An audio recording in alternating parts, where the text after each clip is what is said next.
George Clooney is one of Hollywood's hottest, sexiest, most charismatic leading men. But did you know that as a teenager, he suffered from Bell's palsy, a condition that paralysed his face, closing his left eye and earning him the cruel nickname Frankenstein.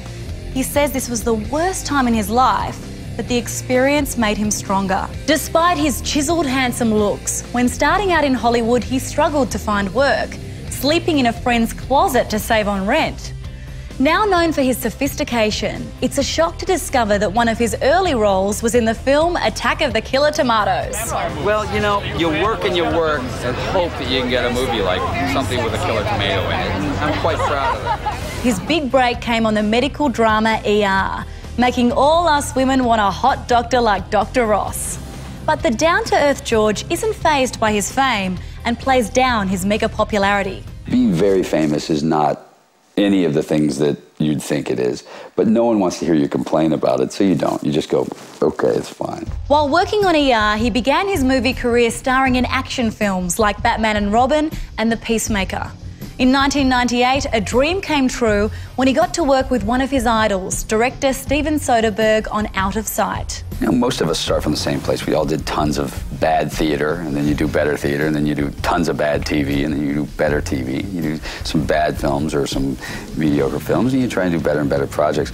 And so always through all of that, you'll see Sexualizing Videotape and go, that's a great movie. That's a guy you want to work with. While Clooney is known for making films that make a political statement, he also loves working with great directors, like the famous duo the Coen brothers.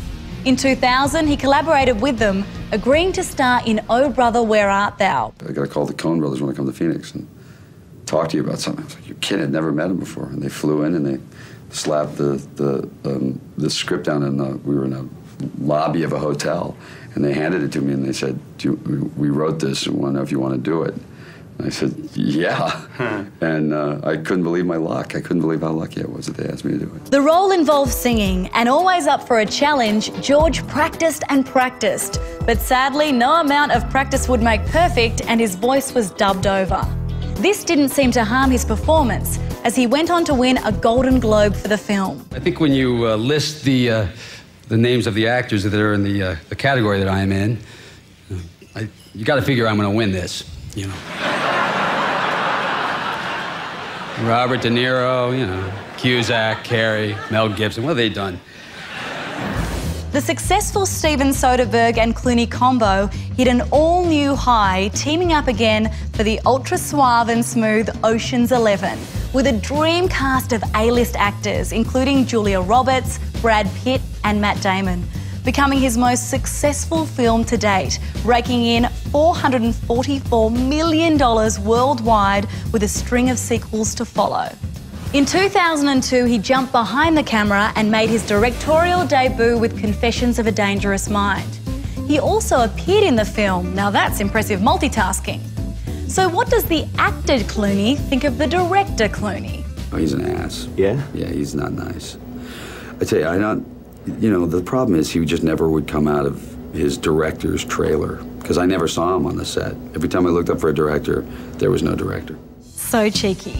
George's dad is a well-known newsreader in Kentucky, and earlier in his career, George followed in his father's footsteps, working as a broadcast journalist. This experience definitely influencing his decision to direct Good Night and Good Luck. It's something my father did for 35 years, and it's a part of my life growing up. And it was about holding the fourth estate responsible for things, which I thought, which he's done, which I think most people are interested in doing, continually at least having that conversation. And I thought it was a time to talk about issues like using fear to attack civil liberties. George is very politically minded. He's been honoured for his humanitarian work as a UN messenger of peace, and believes that addressing issues in film can make a difference in real life. Maybe it's Brian De Palma's film and Syriana and Good Night and Good Luck and all these films combining together that people go, okay, enough, you know. Men want to be him, women want to be with him, and we all want to see more of him on the big screen. And I'm sure there's plenty more to come from the Silver Fox, George Clooney. Stay tuned to Star Picks for more of the movies you know and the actors you love. broadcast in glorious high definition with 5.1 surround sound where available. For more of the best in entertainment news, check out your Movie Network channels. It's altogether better on screen and at mnc.tv.